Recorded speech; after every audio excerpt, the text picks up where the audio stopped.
That feeling where after you spend 25 minutes making a video and you realize your phone shuts down on you because you're out of storage. Yes, that just happened to me.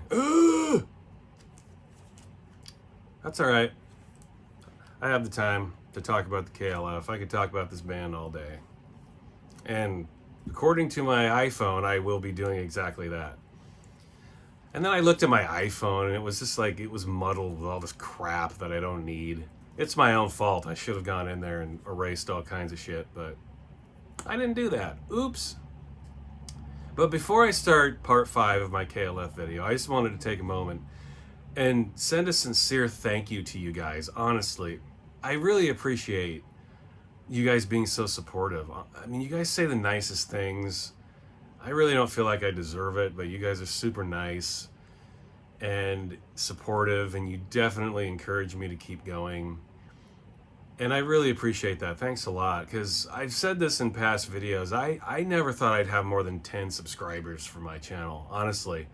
I didn't know how I'd reach people. I had no clue. I thought I knew. I felt that there was a niche that needed to be filled.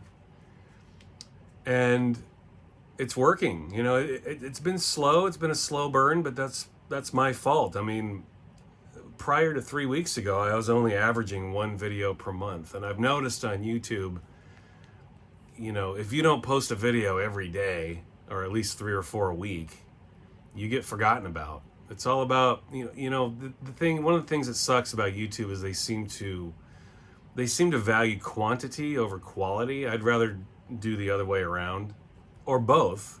If you can have quantity and quality, that would be cool. And I hope the last few weeks I've done that to some degree. But thanks again. Thank you so much. I really, really appreciate that.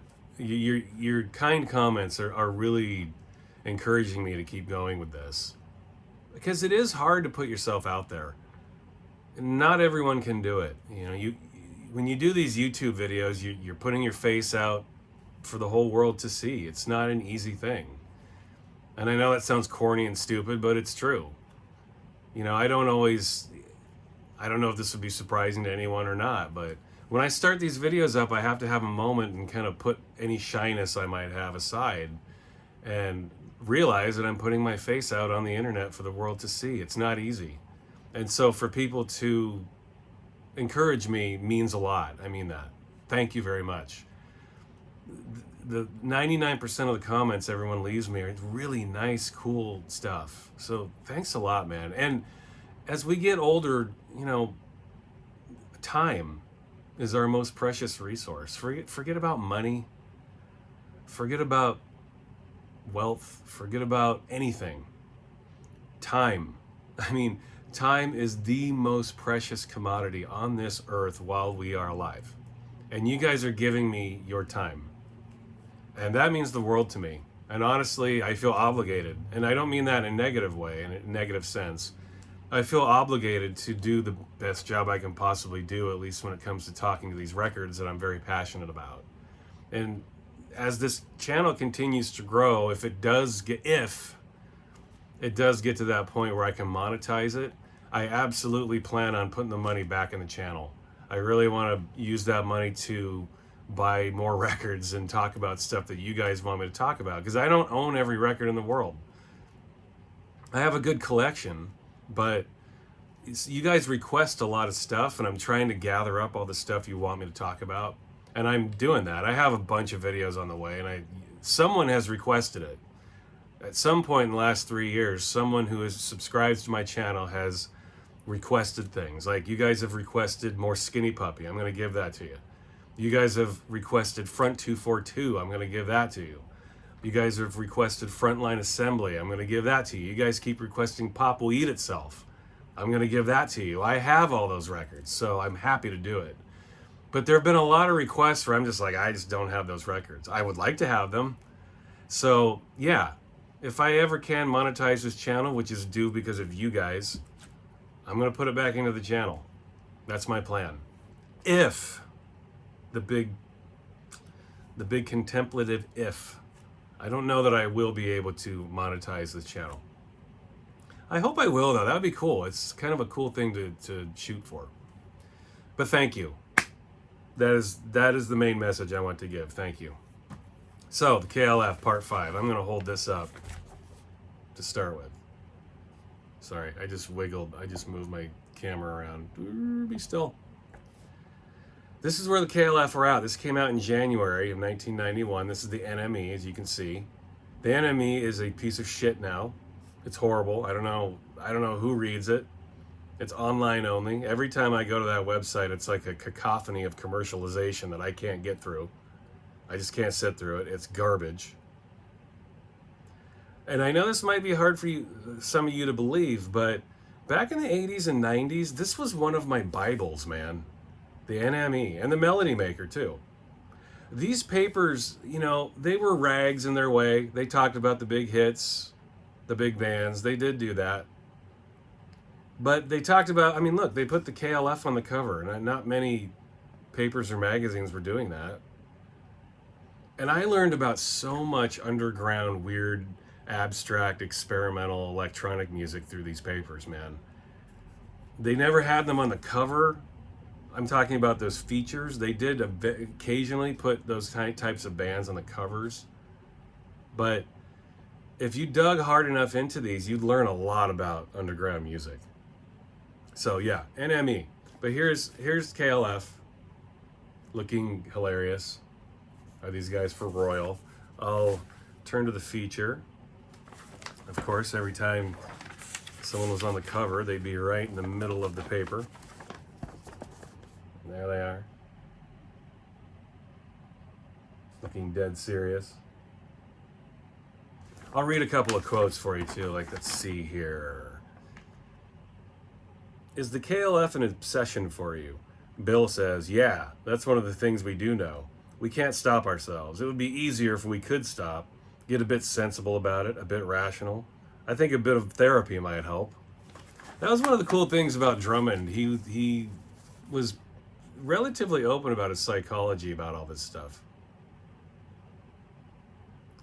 But yeah, this is an interesting snapshot into what at least the United Kingdom thought about the KLF. They were on the cover of the NME. The one thing that always kind of sucked about the NME is these were a weekly paper, and so you just assume it was a lot of work to get these churned out. And they would have a lot of typos and stuff. I mean, you understand that from a weekly paper. But the other thing that came along with that is that a lot of the interviews were just fluff. Like you'd have these 2-page spreads of a KLF interview, and 75% of it would be the writer just typing about the KLF. There'd be very little interview. And that's what sucked. But with a weekly paper, I kind of understand that. It would be hard to be able to, make it interesting when you're under the gun every week trying to put out a compelling paper. Another KLF cover. This came out in February of 91. These came out just right before The White Room came out. And this is a really interesting interview. This was done right as the Gulf War had started. And as you can see, there's a Gulf billboard right in front of the Battersea Power Station there. And Drummond and Cauty themselves crawled up there and put the K over the GU. And they got caught. It's all covered in this interview. David Stubbs did this interview. And he was with them taking pictures of this as they did it. And as they were doing it, some unmarked policemen caught them and arrested them and took them to the clink. They went to jail for about 4 or 5 hours. It's all here in this interview. The best part, and this is so Bill Drummond in my opinion. The cops arrested them, and the cops were like, "Let's go. We have to take you down to the clink, man. We're putting you behind bars." And Bill Drummond was like, "Can't we just drive down there ourselves?" I always thought that was funny. The cops were like, "No, you idiot. You're being arrested. Get in the back of the paddy wagon, man." It's so Bill Drummond, right? Can't we just drive down there ourselves? Oh, Bill, what are we going to do with you? Read that interview if you can. Find that paper if you can. It's great. And then another NME cover. This came out in February of '92, right at the end of their existence as the KLF. They wouldn't go away forever, doing their art, but as the KLF releasing records or being, a band in the spotlight, this would be the end of that. They released their last single in 1992, right around this time. And here's an ad on the other side of that very single, America, What Time Is Love? Kind of a cool issue, man. It's just all KLF all the time. They have the back cover, they have the front cover. And yeah, this came out after the Brit Awards. Now, those of you who know about the Brit Awards, I'm sure most of you do, they went to the Brit Awards and Drummond came out hobbling around on a crutch. They did a thrash metal version of 3 AM Eternal with extreme noise terror. They left the building after Bill had taken out a machine gun and fired blanks at the audience. He initially planned to dump sheep's blood on the audience, but that didn't happen because Extreme Noise Terror were vegans and they were offended and against it, so they decided to not do that. Can you imagine if they did do that? Dumping sheep's blood on the audience. Holy crap. But they didn't do that. Bill pulled out his gun and fired blanks at the audience. The curtain drew down, and you heard a voice say, the KLF have now left the music business. And they did. They left. The KLF versus the music business. This is a very appropriate headline, I think. The KLF were always against the music business. They didn't really want any part of it. I don't think they even really wanted to release White Room. Bill Drummond certainly didn't. He definitely didn't ever like remixes, but they released plenty of those. When they did stuff like this, everyone was quick to judge them as pranksters and stuntmen. But if you paid attention, this isn't a surprise. This was all part of their crescendo up to another realm of music stardom. They might have planned this all along. You never know. I mean, they always said that things they did weren't things they thought about. But I think what they did plan to do is piss all over the music business in some way or another, and they did do that. After the Brit Awards, as people were leaving, they took a dead sheep and they dumped it at the entrance of, I forget where it was. Somebody will undoubtedly correct me on that. I don't remember where it was, but there's the sheep. Let's see. You see that sheep? It says, I died for you. They dumped that at the entrance of the awards. So as people were leaving, after they'd just gotten machine gunned by Bill Drummond, they walked out and there's a dead sheep lying there. They had originally planned on taking the blood of that dead sheep and dumping it all over the audience. So yeah, they were extreme, but they never liked this, ever. When they pulled these things, even all the way up through them burning the money, I don't think any KLF fan was truly surprised by that. Were we? Back me up, KLF fans. We weren't that surprised, were we? It was almost like business as usual. It's like, oh yeah, the KLF are being the KLF. They never wanted to be, excuse me, they never wanted to be pop stars. This is them doing what they were destined to do, to piss all over it. Piss all over the music business, and they did. We'll get to that, though, in another minute. We're going to back up a little bit. That all happened in 1992. We're going to back up to 1991. Talk about this. I think other than Chill Out, excuse me, I'm having some throat problems here. Other than Chill Out, this is the KLF's greatest moment. This is an incredible single. Those you techno fans out there, if you like minimal hard techno, this is where it started. This song was miles ahead of its time. It still sounds good. This still is intense to this day, over 30 years later. Fantastic single. Bill Drummond sings on this. The original version has vocals from Pete Wiley, and it's something I sort of regret. I guess I'm 50-50 on it. I used to have the original promo of this with the Pete Wiley vocals. It's on gray wax. I have that. I bought it at a record convention back in the early 90s for $100, which was a lot of money for me then.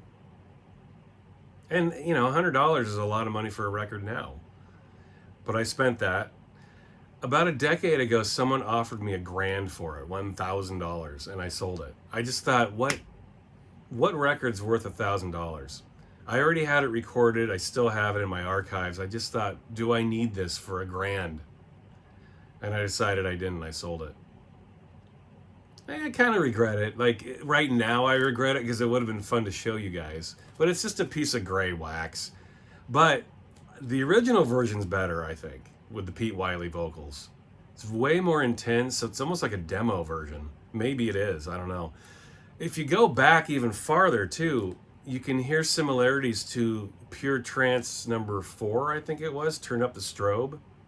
You realize that Turn Up the Strobe was essentially this. Turn Up the Strobe became this. You can hear it. It's like the same beat, the same groove, same rhythm.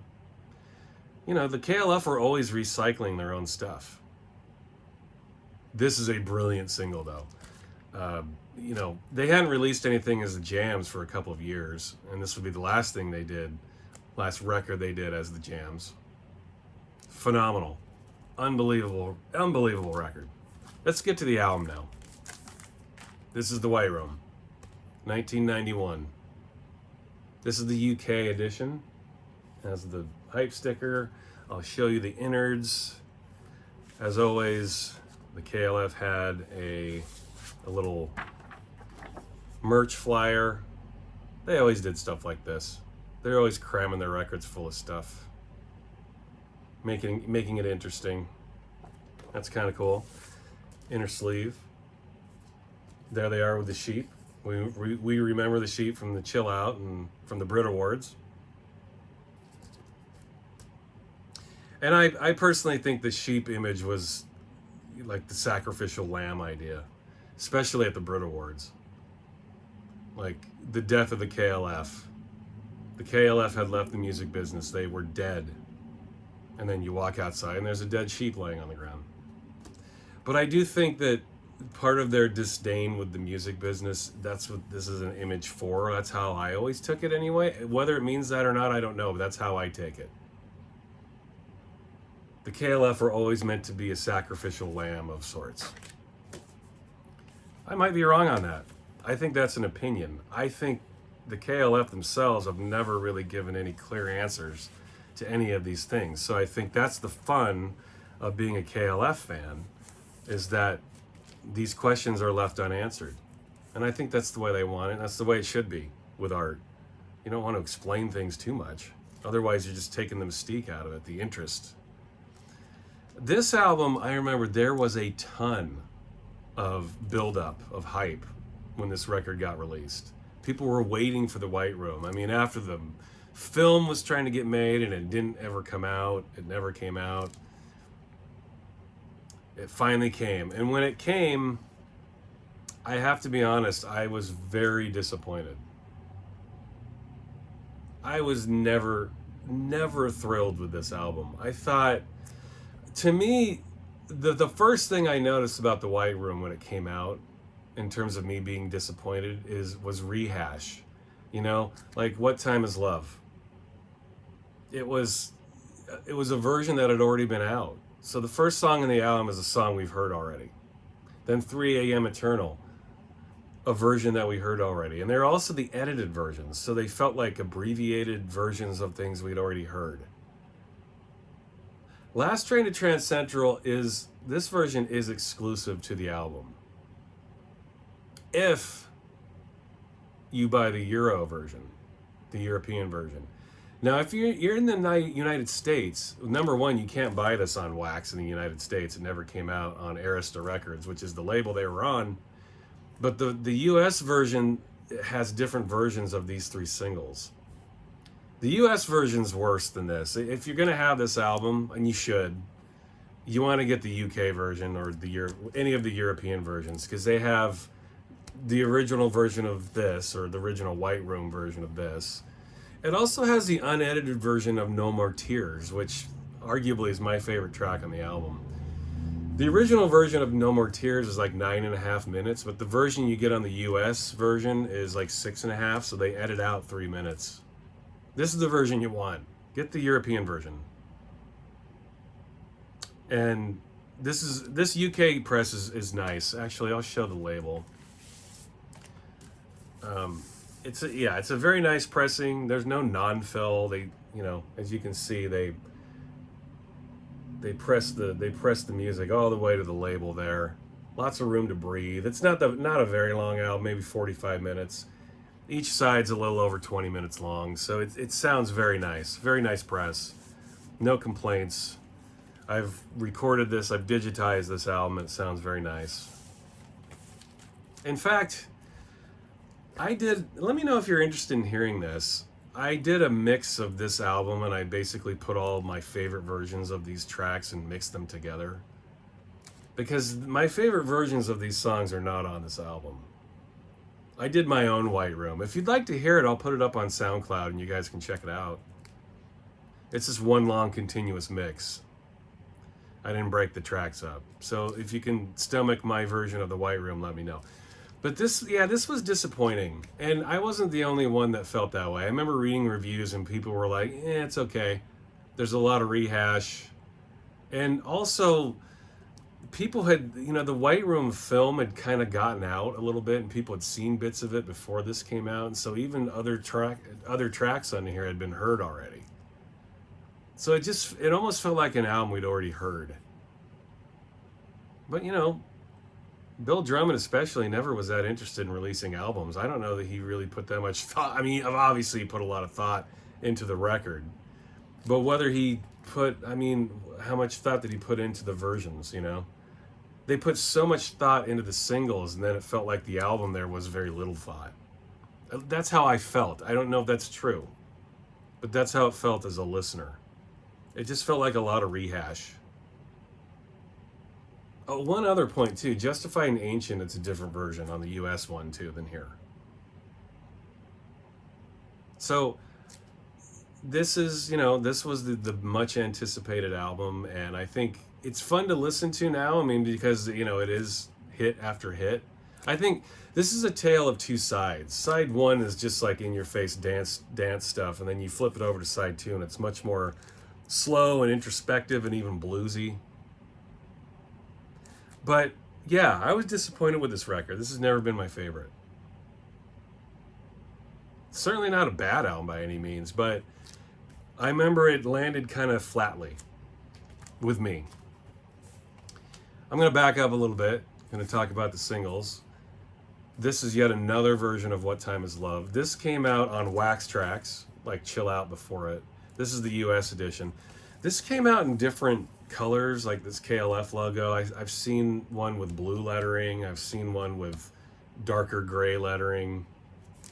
This came out in different permutations. Here's the label. KLF, Classic KLF, Classic KLF. They started releasing these 12-inch as the Stadium House mixes.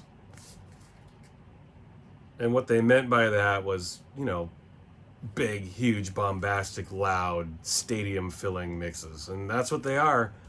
This version's killer, man. Arguably, and for me, this is could be the best version of What Time Is Love. That original trance mix is hard to beat, but this is killer. This is just a much more aggressive techno track. It's got some rapping on it. Really good stuff. 2 mixes here. So they're rehashing and re-releasing their singles once again. Here is the US version of 3 AM Eternal.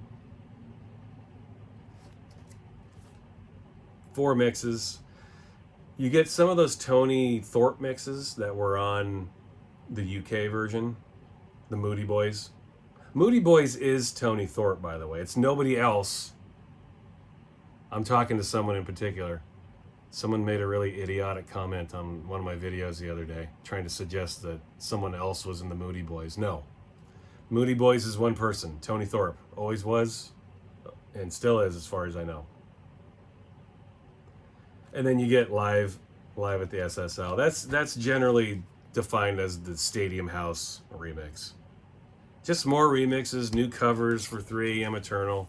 We've seen the other ones. These mixes are cool. In fact, the live at the SSL mixes of these tracks are my least favorite. Those are the ones you find on White Room. They're just very over-the-top pop songs. I just don't think that's what KLF did very well.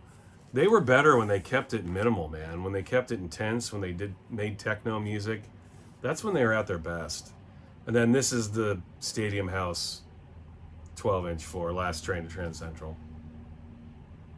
You get the Iron Horse mix, which is like a pretty solid, intense techno version. Live from the Lost Continent, that's like the Stadium House mix. And it's a good one. This is just my favorite single of that Pure Trance series, I think, in all its remixes and permutations. And then Moody Speed, we saw that on the Moody Boys 12-inch that I showed the other night. The one with the blue neon KLF on the cover. It's the same version. It's like an ambient version. Very cool version. But yeah, they're pumping them out, and these came in different covers in Europe too. There's a Europe release with it's black with the blue neon, and then there's just like the two speakers stacked on each other. This is just the US cover. These all came in different covers, different colors. Here's Justified Ancient. This is the US edition. They brought Tammy Wynette out of whatever she was doing to do Justified Ancient. You read any interviews about that, and Tammy Wynette was like, I didn't know what I was doing. Bill Drummond told me to do what to sing and the lyrics to sing and what to say and what to do, and I did it.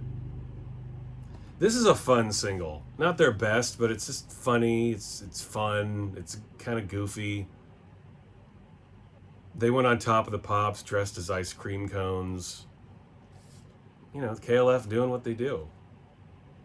I would highly recommend you search for all these videos on YouTube. They're really interesting. You get 4 mixes of Justified and Ancient here. This is the US version. This came out in the US in 1992, but this single originally came out in 1991 in Europe. So the US market was a little late to get this. It got over here eventually when they started. KLF caught on a little later here in the United States. Justified and Ancient. And okay. And then this, another version of What Time Is Love. This is basically the US version of America, What Time Is Love. This came out in 1992. This has a Moody Boys mix. It has a slightly longer mix of What Time America, What Time Is Love. It also has Live at Trans Central, which is on that Wax Trax 12-inch, same version. But yeah, the version here is longer than the one you find on the UK. It's got some swearing in it that you don't hear on that UK version, or any of the European versions, I think. So this US one's worth tracking down. It's they brought Glenn Hughes over from is it Black Sabbath, right? God, I love Black Sabbath. I can't even think of Glenn Hughes' band. Beautiful song. The screeching guitars, the screeching vocals. This was, I mean, as one of their last singles, their last single really, this is a great way to go out. This is a brilliant single. They did release that Extreme Noise Terror version of 3AM Eternal, but not officially. It came out on a 7-inch. I have it. I just don't know where it is. It's just a plain black. There's nothing to see. It's just a plain black cover. It's not a very good version either. I think it was, essentially just for that Brits show. But it's not a very good version. It dated before that show was over, in my opinion. But yeah, great single. And then here is the European release. And this is worth having because of the B-side, America No More. This was their, they got on their boat and they sailed away forever. Get a different cover. I'll show the label. Oh, okay. So I have 2 copies of this. What's going on here? Let me see. Interesting. I have a Spanish version of this. I didn't even know this. America, What Time Is Love? America No More, just the pipe band. You flip it over, America No More, a shorter version, and then America, What Time Is Love, uncensored. Okay, so the Spanish version's got all the versions. Interesting, because I think in the UK, maybe some of those versions were only released on the CD, I'm guessing. Let me check. I have another copy of this single sitting right here in front of me. As soon as I'm done fumbling around with all this crap, I'll get to it. Let's see. Here's the, you can see this European version is exactly the same. Yeah, see, this is only a 2-tracker. This is the, you know, each country got their own label. Lots of different KLF records coming out. This just has America No More and the edited, slightly edited version of America, What Time Is Love. So, yeah. Hey, the Spanish version is the one to get. It's got all the tracks on there. Cool. So, yeah, this was their ride out of town. This was it. This is where they called it a day. And it's a hell of a way to go out. Because this is a fantastic single. And this isn't going to be my last KLF video. I'm going to do another one.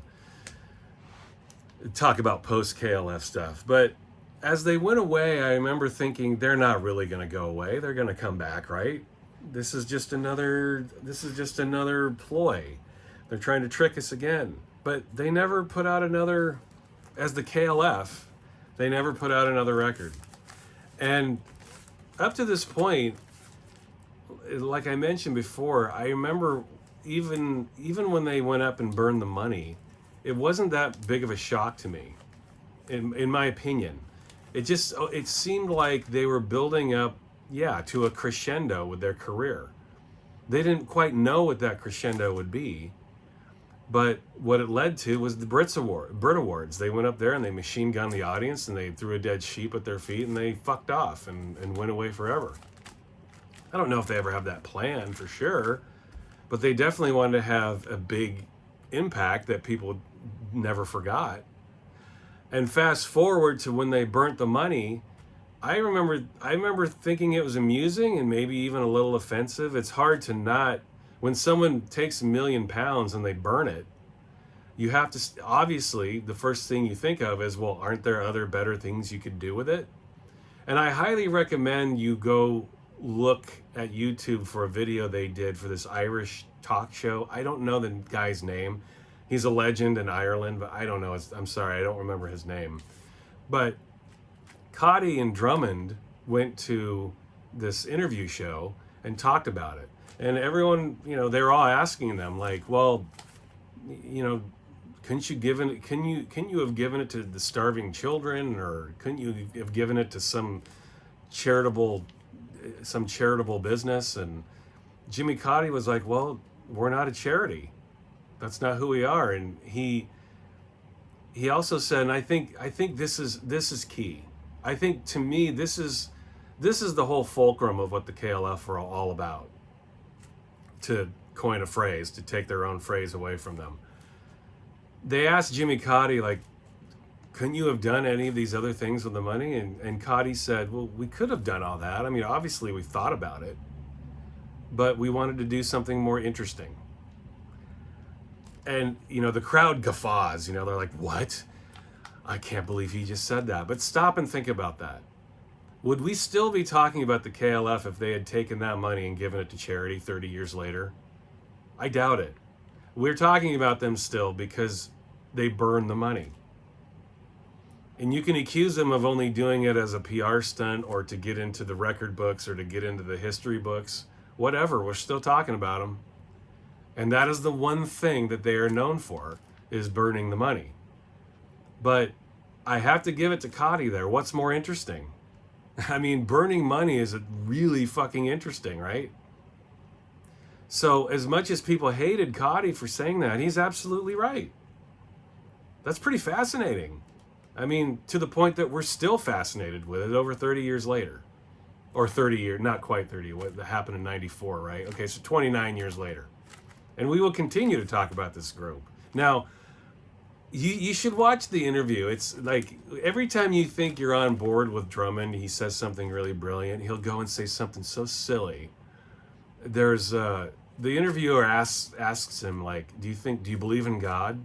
And Drummond's like, of course. He's all serious, you know. And he goes, do you think there'll be any retribution from God? And then Drummond stops and he's like, deep consternation on his face. He's thinking and he thinks some more. And he says, well, we like to think, someone said that the money has gone to the big bank in the sky. And it's like, is this guy for real? That's the dumbest fucking thing anybody could say. It's so silly. And you can hear the interviewer in the background going, you're kidding yourself, Bill. But that's Bill Drummond. You look at his face and there's no hint of irony. It went to the big bank in the sky. Dude, are you serious? Really? You have to watch the interview to believe it. It's just as confounding as most of what the KLF did. You're sitting there and you're thinking Bill Drummond is a really smart guy. He knows he's being funny, right? But to look at his face, you wouldn't think he knows. I mean, you'd think he's deadly serious, and I think he was. Part of him thinks that money went to the big bank in the sky. So, to me, that's just part of the intrigue and the mystique of the KLF.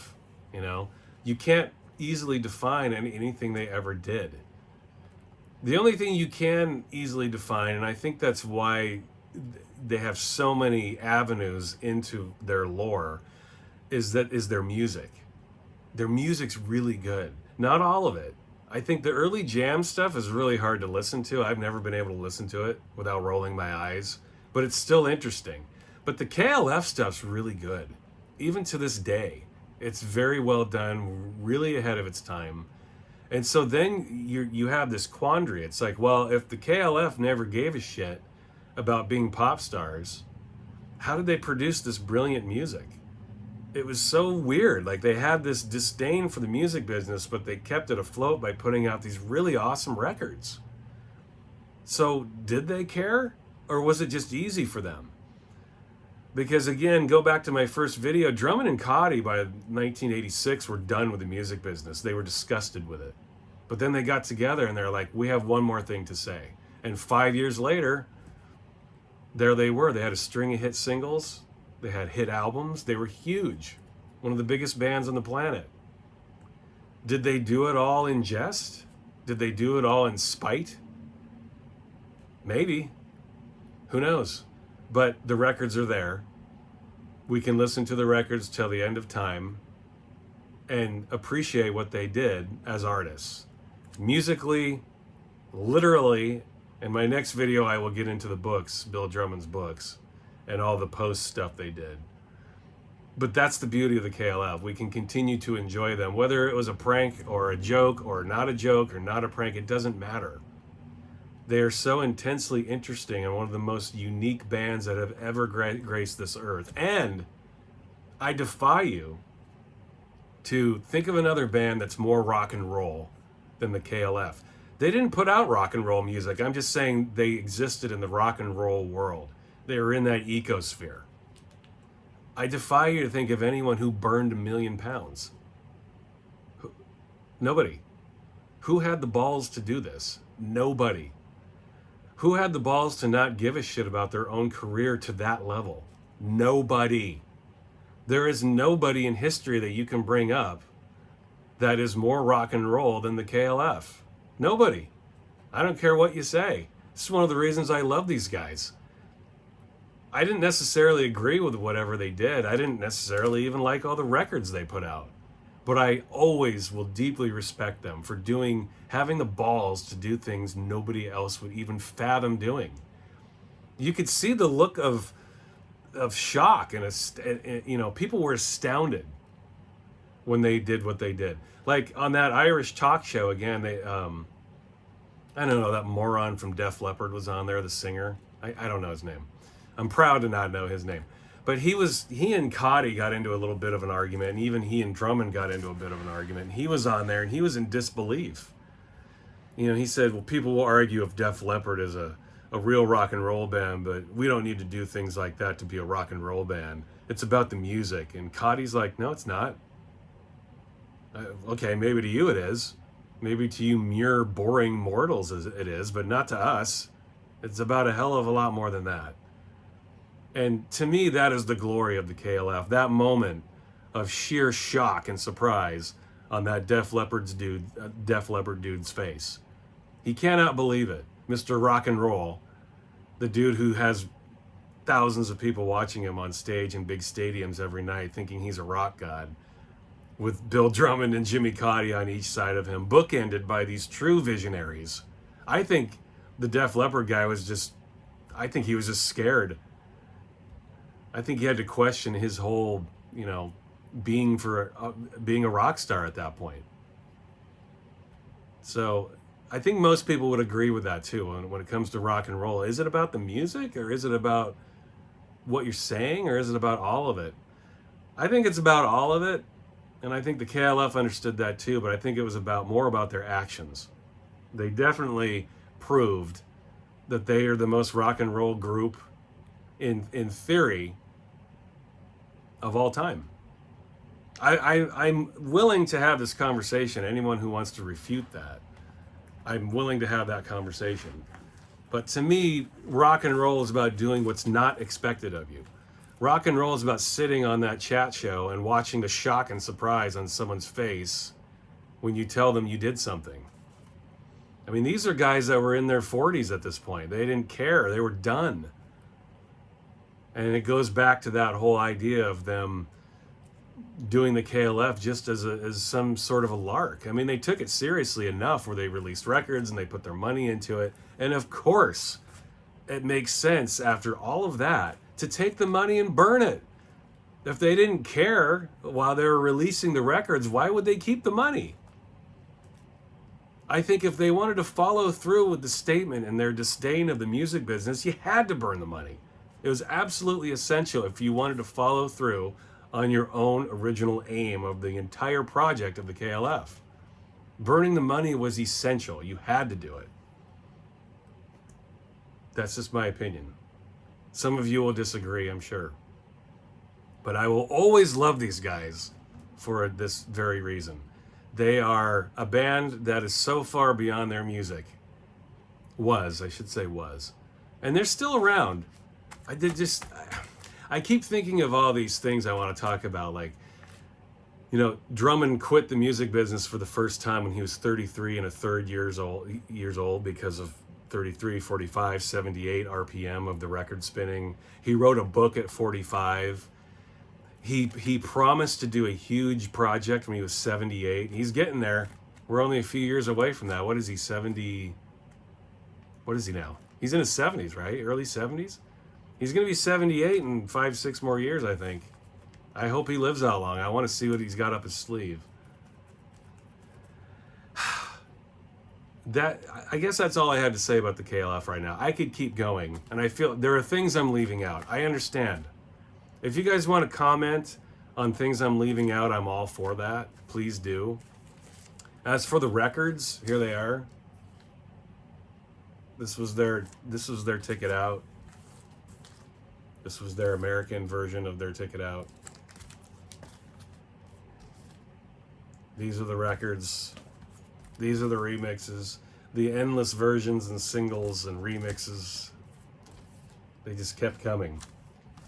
But we couldn't get enough. Could we, KLF fans? We loved it all. Yes, we did. I love Build a Fire on this song too. Or this album. Build a Fire. Really cool song. Anytime I hear Bill Drummond's voice, I just feel better. That thick Scottish accent, taking himself so deadly serious. Bill Drummond is a treasure, and so is Jimmy Cauty. They both are. But they were one of the most fascinating bands to follow. It's, a band that cared so much and cared so little all at once. They will forever be a band that's impossible to pin down. And I think that is why people love them to this very day. And younger generations are getting into them now. They just have such a rich, complicated history. There's so much to dig into.